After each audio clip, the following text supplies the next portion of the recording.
E se Deus existisse? A pergunta vinda de um canal como este pode soar estranha, quase uma heresia contra a própria descrença. Mas peço que me acompanhe neste, que é um dos mais devastadores exercícios de pensamento da filosofia moderna. Por um momento, vamos conceder ao teísta a sua premissa mais fundamental. Vamos assumir, para fins de argumento, que o Deus do teísmo clássico é real. Um ser onipotente, onisciente e, o mais importante de todos os seus atributos, um ser perfeitamente amoroso. Longe de resolver todos os problemas, esta premissa, quando levada a sério, cria um paradoxo talvez ainda mais profundo e mais perturbador do que o tradicional problema do mal. Não é uma questão sobre o sofrimento, mas sobre algo muito mais íntimo e desconcertante: o silêncio. Se existe um Pai cósmico que nos ama com uma perfeição que transcende qualquer amor humano, por que ele joga o jogo de esconde-esconde mais cruel e de apostas mais altas do universo? Por que a sua presença, que deveria ser a realidade mais óbvia de todas, é, na melhor das hipóteses, uma inferência ambígua e, para milhões, uma completa ausência? Hoje, vamos explorar o argumento da ocultação divina, uma linha de raciocínio que não foca na dor do mundo, mas no silêncio dos céus.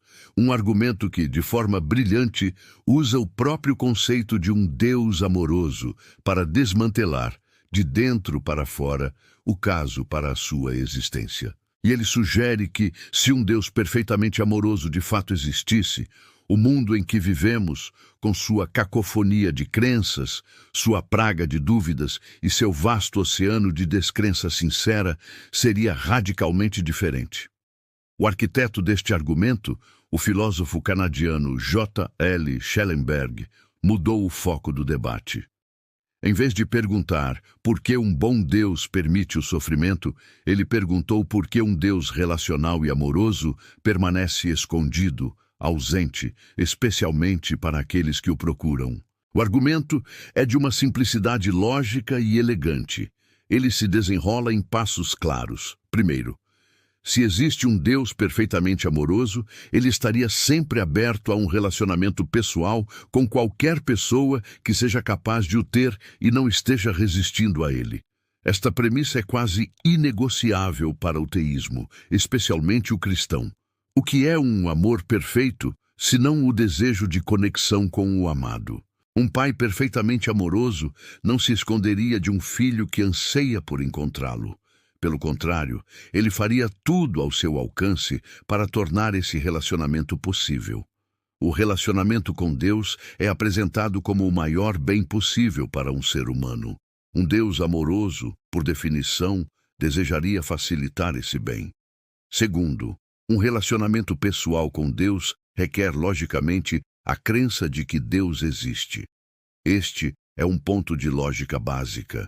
Não se pode ter um relacionamento de amor, confiança ou comunhão com um ser cuja existência você nega ou da qual duvida seriamente.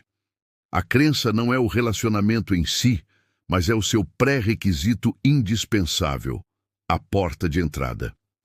A conclusão inevitável dessas duas premissas é o coração do argumento. Portanto, se um Deus perfeitamente amoroso existe, não deveriam existir descrentes não resistentes. Ou seja, não deveria haver pessoas que são psicologicamente capazes de ter um relacionamento com Deus, que estão abertas a tê-lo e que, no entanto, não acreditam em sua existência por não encontrarem evidências suficientes. E aqui chegamos ao passo final, a confrontação com a realidade. Mas os descrentes não resistentes existem. E a sua existência é um fato inegável do mundo em que vivemos. E se eles existem, a conclusão lógica é que não existe um Deus perfeitamente amoroso. Para que o argumento tenha sua força total, é crucial entender quem é o descrente não resistente ou o descrente inocente. Schellenberg não está falando do ateu militante estereotipado que odeia a Deus, ou da pessoa apática que nunca se deu ao trabalho de pensar no assunto. Ele está falando de milhões de pessoas cuja descrença não é fruto de um coração endurecido, de orgulho ou de uma rebelião pecaminosa. É uma descrença que nasce da honestidade intelectual, do trauma ou simplesmente da geografia. Vamos pintar alguns retratos para que este conceito deixe de ser uma abstração filosófica e ganhe um rosto humano. Pense na ex-crente, uma mulher que cresceu na igreja, amava a Deus e ensinava na escola dominical. Um dia, sua filha de 6 anos é diagnosticada com um tumor cerebral inoperável. Ela reza, ela jejua, ela implora. Toda a sua comunidade reza com ela. Ela procura por Deus com uma sinceridade desesperada, um coração completamente aberto e quebrado. E o que ela encontra é um silêncio absoluto e ensurdecedor. A criança morre. Com o tempo, sua fé não sobrevive ao eco de suas próprias preces não respondidas. Sua descrença não é um ato de orgulho, é uma cicatriz, uma conclusão lógica e dolorosa extraída da indiferença do cosmos. Ela está resistindo a Deus, ou Deus se ausentou dela no momento de sua maior necessidade. Pense no inquiridor racional, um jovem estudante de filosofia, criado em um lar religioso, que decide levar sua fé a sério e investigá-la a fundo. Ele mergulha na Bíblia, não lendo versículos isolados, mas estudando-a criticamente, e se depara com suas contradições internas, seus erros históricos e suas passagens moralmente repulsivas. Ele estuda a história da Igreja com suas guerras, suas inquisições e seus escândalos. Ele estuda a ciência e aprende sobre a vastidão do tempo geológico, sobre a elegância da evolução e sobre a origem natural do universo. Em cada etapa de sua busca honesta pela verdade, ele encontra cada vez menos razões para acreditar na narrativa sobrenatural de sua infância. Ele está aberto a acreditar, mas apenas se houver boas razões para tal, e ele não as encontra. Sua descrença não é um ato de rebeldia, é um ato de integridade intelectual. Pense na vítima da diversidade religiosa, uma jovem nascida em uma aldeia remota do Tibete, criada como uma budista devota. Ela é ensinada a meditar, a praticar a compaixão e a buscar a iluminação. Ela vive uma vida moralmente exemplar, dedicada a minimizar o sofrimento. Ela nunca ouviu uma apresentação coerente do Evangelho cristão. Ela não tem acesso à Bíblia. A divindade de Jesus é um conceito tão estranho à sua visão de mundo quanto a reencarnação é para um cristão do interior do Alabama. Ela não acredita em Jesus, mas ela está resistindo a ele. Como se pode rejeitar algo que nunca foi oferecido de forma plausível? A existência de bilhões de pessoas como ela, que vivem e morrem em outras tradições religiosas, é talvez a evidência mais esmagadora da existência da descrença inocente. O argumento da ocultação divina é, em muitos aspectos, mais potente do que o problema do mal. O teísta tem séculos de respostas prontas para o sofrimento, o livre-arbítrio, o desenvolvimento da alma, um bem maior que não podemos compreender. Mas a ocultação ataca a própria natureza relacional de Deus, que é ainda mais central para a fé cristã. O problema do mal questiona a bondade de Deus. O problema da ocultação questiona o seu amor. Para muitos, o silêncio de Deus é, em si mesmo, a forma mais profunda de sofrimento. A ignorância da existência daquele que é supostamente a fonte de todo o bem é talvez o maior de todos os males, pois impede o acesso a esse bem. Um Deus perfeitamente amoroso, argumenta Schellenberg, não permitiria que essa barreira fundamental, a própria descrença em sua existência, permanecesse no caminho de alguém que está disposto e capaz de amá-lo. O silêncio, nesse contexto, não é dourado, é criminoso. Diante de um desafio tão fundamental, a teologia e a filosofia cristãs não permaneceram em silêncio. O argumento de Schellenberg provocou uma vasta e sofisticada indústria de respostas, todas tentando justificar o silêncio de Deus, tentando explicar por que um pai perfeitamente amoroso jogaria um jogo cósmico de esconde-esconde com seus próprios filhos. A defesa mais antiga e mais cruel é a da culpabilidade. É a alegação de que, no fundo, não existem descrentes não resistentes. Toda e qualquer descrença é, em última análise, o resultado de uma falha moral no indivíduo. Orgulho, um desejo de pecar livremente, um coração endurecido, uma rebelião deliberada. Esta é a visão de Calvino, que argumentava que Deus nos deu um sensus divinitatis, um sentido do divino, e que a descrença é sempre um ato de supressão voluntária dessa verdade. Esta defesa, embora teologicamente conveniente, é psicologicamente implausível e moralmente repugnante. Ela exige que acreditemos que a mulher em luto que perdeu a fé, o estudante honesto que seguiu as evidências e o budista devoto no Tibete estão todos secretamente mentindo para si mesmos que sua descrença declarada é apenas uma fachada para uma rebelião pecaminosa. É uma forma de arrogância teológica que se recusa a levar a sério a experiência vivida de outra pessoa. É o cúmulo do gaslighting espiritual. Reconhecendo a fraqueza dessa posição, a maioria dos filósofos teístas modernos adota uma estratégia diferente. Eles admitem a existência da descrença inocente, mas argumentam que Deus tem razões moralmente suficientes para permitir essa situação, pois a sua ocultação é necessária para alcançar um bem maior. E é aqui que entramos no fascinante mundo das desculpas divinas. A primeira e mais popular dessas defesas é a da preservação do livre-arbítrio.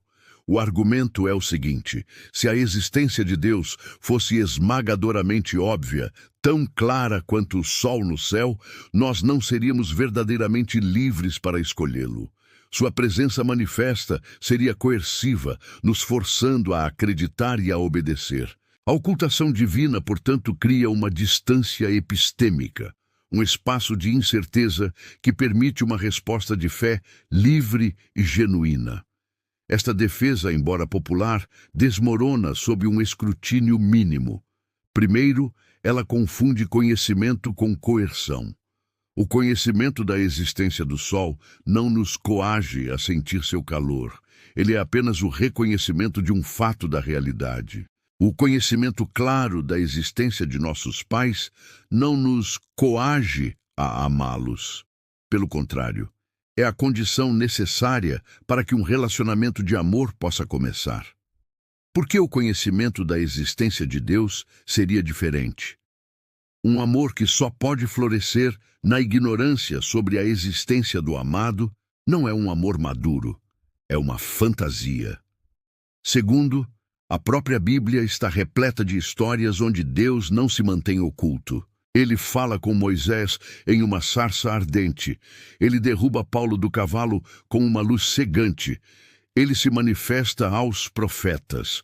Se a revelação clara viola o livre-arbítrio, então Deus tem violado o livre-arbítrio de seus maiores santos ao longo de toda a história.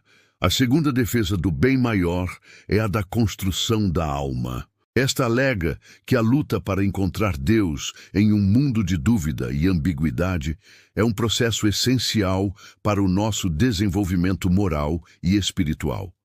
A busca por Deus na escuridão, segundo essa visão, desenvolve virtudes como a fé, a perseverança, a humildade e a autonomia.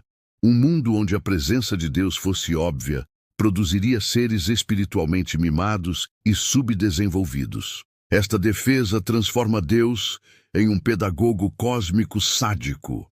É o equivalente a um pai que se esconde de seu filho pequeno em uma floresta escura e justifica o trauma, a ansiedade e o pânico da criança, dizendo que a experiência é boa para o desenvolvimento de seu caráter. É uma racionalização cruel para a negligência. Para cada pessoa que na luta contra a dúvida supostamente fortalece sua fé, Há inúmeras outras para quem o silêncio de Deus não leva à perseverança, mas ao desespero, à exaustão e, finalmente, à própria descrença que, segundo a doutrina, as condenará eternamente. Se a ocultação divina é um teste, parece ser um teste projetado para que a maioria das pessoas falhe. A terceira defesa é a do valor da fé. O argumento é que a fé, definida como confiança na ausência de provas completas, é em si um bem imenso, uma parte essencial de um relacionamento amoroso com Deus. Se a existência de Deus fosse provada, a fé seria impossível, teríamos apenas o conhecimento. Portanto, Deus precisa se esconder para que possamos ter a oportunidade de exercer a virtude da fé. Este é talvez o mais circular e logicamente falho dos argumentos. Ele pressupõe o que precisa provar, que a fé, ou seja, a credulidade, a crença sem evidência, é uma virtude. Em que outra área da vida humana consideramos a crença sem evidência uma coisa boa? Nós não elogiamos a fé de um investidor que coloca suas economias em um esquema de pirâmide sem investigar. Nós não admiramos a fé de um paciente que confia em um curandeiro charlatão em vez de em um médico. Em todos os outros domínios, a fé sem evidência é chamada de gullibilidade. Por que, então, um Deus perfeitamente racional e amoroso valorizaria em nós a mesma qualidade mental que nos torna vítimas de fraudes? Por que ele premiaria a credulidade e puniria o ceticismo honesto, que é a base de todo o progresso intelectual da nossa espécie? A última trincheira para o teísta é o teísmo cético. É o argumento de que nós, como seres finitos e limitados, simplesmente não estamos em posição de julgar se Deus teria ou não boas razões para permanecer oculto. Suas razões podem estar além da nossa compreensão, assim como as razões de um pai para levar um filho ao dentista estão além da compreensão da criança. Esta defesa, embora pareça humilde, é um ato de suicídio intelectual. É uma carta de saia livre da prisão filosófica. Se somos tão cognitivamente limitados que não podemos julgar a aparente crueldade do silêncio de Deus, então também somos, pela mesma lógica, demasiado limitados para fazer qualquer afirmação positiva sobre sua bondade, seu amor ou sua justiça. O teísta cético não pode, de forma consistente, afirmar: eu sei que Deus é perfeitamente amoroso, e em seguida, quando confrontado com evidências que contradizem esse amor, dizer: mas eu sou ignorante demais para entender suas ações.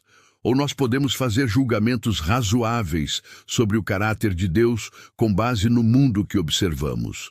Ou não podemos. Se não podemos, então a teologia se torna um exercício de especulação vazia. E Deus se torna uma entidade tão alienígena e inescrutável que se torna completamente irrelevante para nossas vidas. O teísmo cético salva Deus da contradição ao custo de fazê-lo desaparecer em uma nuvem de mistério impenetrável.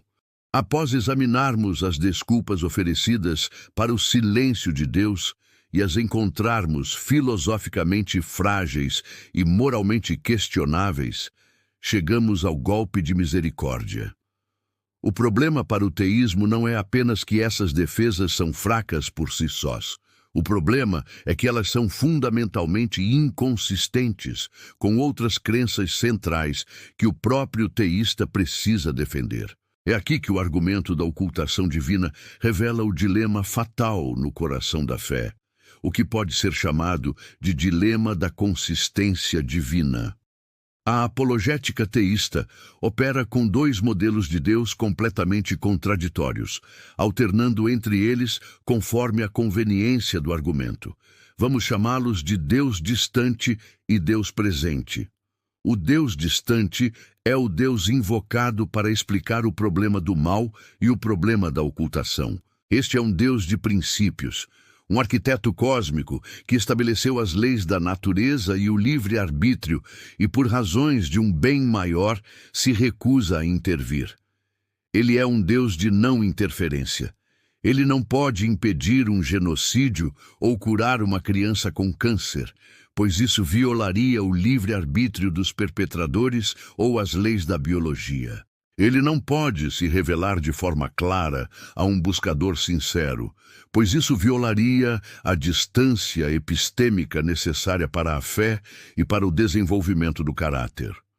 O Deus distante é um Deus de mãos atadas, que respeita suas próprias regras acima de tudo, mesmo que isso custe o sofrimento e a danação de suas criaturas.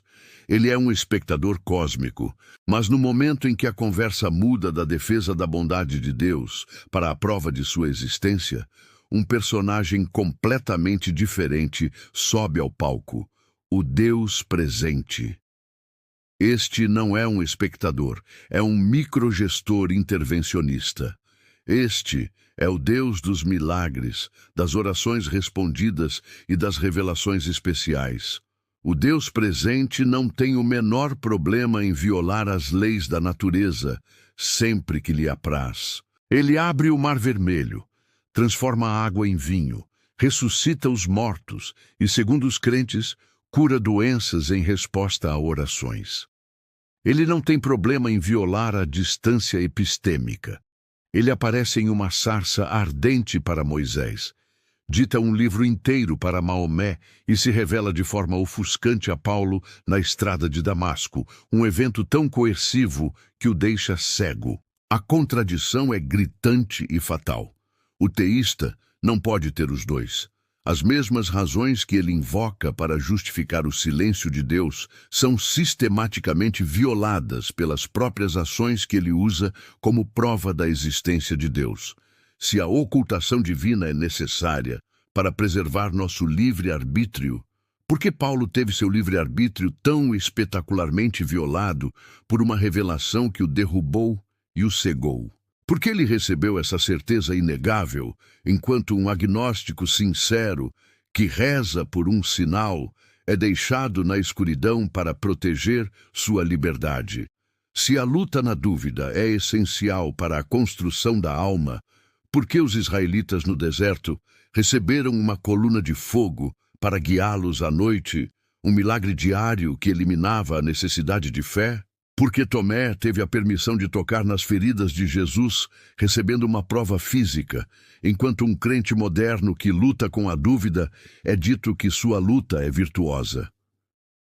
Se a fé, como crença sem provas, é um bem tão grande, porque Deus se manifesta em milagres eucarísticos, fazendo hóstias sangrarem supostamente para fortalecer a fé daqueles que já acreditam? A cada milagre, a cada oração supostamente respondida, a cada escritura divinamente inspirada, o teísta está, ele mesmo, apresentando evidências de que Deus não acredita que a sua própria ocultação seja tão importante assim. A defesa teísta contra a ocultação parece ser desesperadamente ad hoc, uma colcha de retalhos de desculpas que não são aplicadas de forma consistente. A verdade é que a apologética precisa de dois deuses, um para culpar pelo mal, um Deus que não pode intervir, e outro para levar o crédito pelo bem, um Deus que pode intervir. É uma esquizofrenia teológica. O Deus que é poderoso o suficiente para ressuscitar um morto é de alguma forma impotente para impedir um holocausto. O Deus que é discreto o suficiente para se esconder de um filósofo que o procura sinceramente é, ao mesmo tempo, exibicionista o suficiente para fazer uma estátua de gesso chorar óleo. Chegamos, então, à conclusão do nosso exercício de pensamento. Começamos com a pergunta: e se Deus existisse? Assumimos, para fins de argumento, a existência de um ser perfeitamente amoroso.